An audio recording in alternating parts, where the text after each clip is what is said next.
దరిద్రంలో పుట్టి పెరిగింది. కంప్లీట్ పేదరికంలో ఉన్నటువంటి కుటుంబం మాది. మేము మా ఊళ్ళో స్కూల్ లేదు.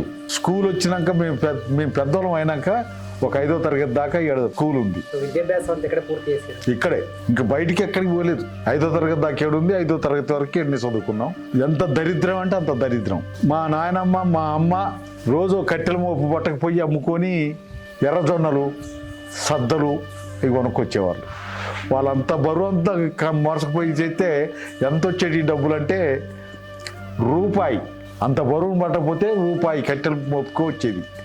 అట్లా మా నాయనమ్మ మా అమ్మ తెచ్చిన డబ్బులతోటి మాకు 2 పూటలకి వచ్చేది. మళ్ళీ రేపు మళ్ళా పోయేటం.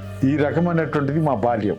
ఈ పద్ధతుల్లో మేము పెద్దోళ్ళం అయ్యేటప్పటికీ మాకు 15 సంవత్సరాలు వచ్చేటప్పటికి మా పార్టీ మా గ్రామాలకు రావటం, మాకు పరిచయం కావటం, జరుగుతున్నటువంటి పరిణామాలన్నింటినీ మాకు వివరించడం, ఆ వెలుగులో మేమందరం ఆలోచించటం.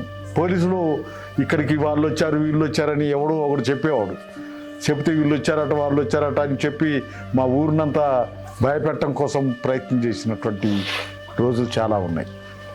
అయినా కానీ అట్లా పార్టీ వెనకాల నిలబడగలిగాం.